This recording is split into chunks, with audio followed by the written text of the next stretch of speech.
first of all, I'd really like to thank the organizers for having asked us to be here with you today. I am from Botswana, as she has already mentioned, and I'm the Deputy Secretary-General for the Commonwealth. I have been there for the last 6 years, and I'm on the eve of my departure as the Deputy Secretary-General, and I therefore thought that based on the comments that you were making a little bit earlier, maybe I can just talk to you about the role of technology in the Commonwealth and my observations of how the technology has shaped the Commonwealth, particularly over the last 6 years that I have been there. First of all, from the point of view of technology, I studied in electronics and physics. My first job was to work in what was then called appropriate technology, which is clearly a field that for us in developing countries has always been a very important aspect of technology, but also underscores the importance of technology overall, because technology is about improving our lives, it's about making life easier, but also having worked in telecommunications, I've also got an appreciation that technology is a huge democratization tool, because it allows all of us to be able to reach out, to connect, and to engage. And this is the wave that we are now experiencing with ICT and information communication technologies as a whole. And therefore, I feel that you have selected a very topical and relevant topic. And if I look back at when I started in the Commonwealth 6 years ago, I will just take a few isolated incidences that demonstrate the role of technology. Let me start with something that's dear to all of our heart, which is how we engage youth and young people in development and how we bring them on board. One of the things that I found we had in the Commonwealth was we had 4 regional youth centers. These were centers that were established up to 30 years ago. Across the Commonwealth, and their role was to gather young people together. They were established at a time of brick and mortar, where it was important to have a physical structure, a physical place for young people to meet.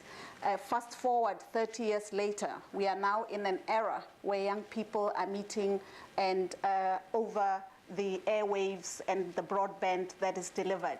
So the need for the physical structure is diminished by the fact that we have the information technology at our disposal, and that's the preferred vehicle for communication amongst young people. So as a result of that, over the 6 years that I've been in the Commonwealth, we worked towards phasing out the physical structure and allowing for a much more interactive engagement of young people across the Commonwealth, supporting them with thought leadership, supporting them with entrepreneurial development, and supporting them with an opportunity to engage and exchange views across a broad range of sectors, a broad range of countries. And that for me has been one of the significant things that has allowed us to say, as a Commonwealth, an entity that wants to do so much in our countries, but at the end of the day is a small team which doesn't have a large budget, in an era where countries are looking at their contributions and their financial resources. How else can we mobilize and leverage that goodwill? How can we leverage those resources to really be in a position to deliver for our young people? The second area I wanted to talk about is the area of what holds us together as the Commonwealth. I think when you spoke in your introductory remarks, you reminded us that the Commonwealth is an aspirational organization.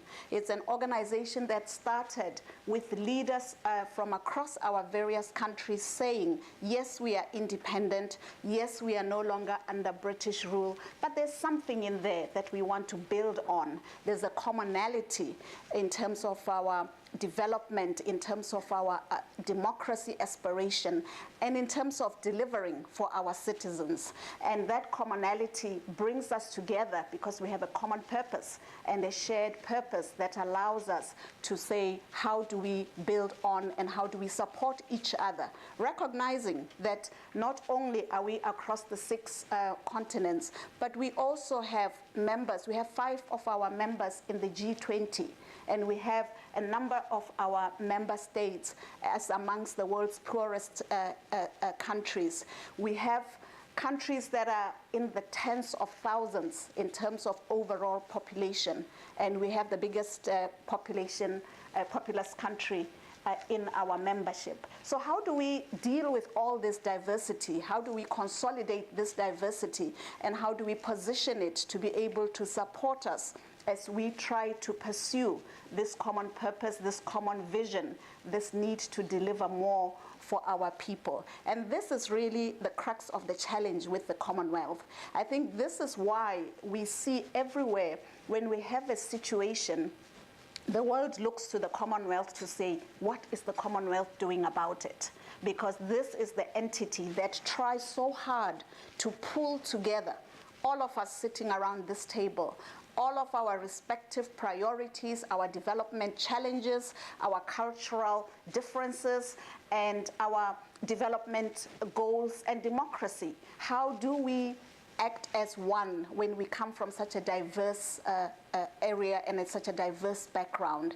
And I think that is one of the cornerstones. Yes, that there is the baggage and the history, and our experiences in the Commonwealth differ. Some countries have a much more positive experience, and some have a not so positive experience. I think that's a given.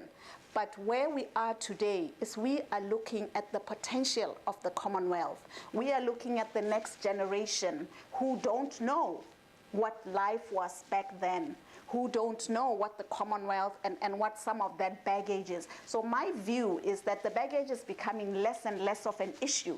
What is becoming more critical is what is the relevance of the Commonwealth and what does it mean for our young people and for ourselves as we try to engage and embrace our young people going forward.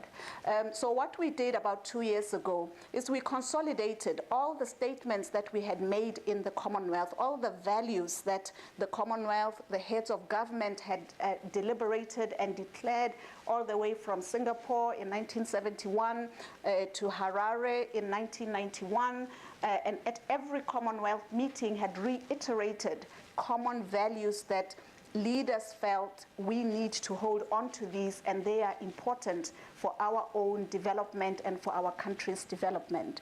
And these values were consolidated into what is now known as the Commonwealth Charter. The Charter was not a new construct. It was simply a way of pulling together, having one document so that when you challenge the Commonwealth, you are not looking and saying, oh, this was Harare Declaration, this was a Singapore Declaration, this was the Millbrook, or whichever part of the world we were in. But you were saying, here is a charter that you as heads and you as the leaders of the Commonwealth have agreed you will stand by. Now, the challenge that we face in the Commonwealth is that an aspirational document is just that. It allows us to dream, it allows us to envision, and it allows us to define a common goal. It doesn't mean that because we have a charter and because we have this clearly defined vision of where we would like to be, it means that all is well within our member states. We have seen ample examples, the last couple of years being a case in point, where there's been divisions, where there's been different points of view taken. Should we engage? Is the situation that bad that we should not engage? Should we take one country's legal system and say your laws are not right, your laws are not living up to the charter? How should we use the charter in building and consolidating the gains that we have achieved as the Commonwealth? And I think that these are the areas that we would very much like your deliberation and your thinking through to say, from where we sit, this is how we could see the Commonwealth doing better. We could see the Commonwealth doing more. From where we sit, these are some of the challenges that we think if you focused on and you engaged us on, we would be able to respond. And so I wanted to reassure you that when we look at issues of technology, when we look at issues such as this gathering, which has pulled together, and I have been through the list, and I know that we have a lot of dynamism in the room. So when we have dynamic leaders like yourselves, people who don't need to be talked down to on what the value of the Commonwealth is, but people who can see the potential of soft power in the era that we are living in.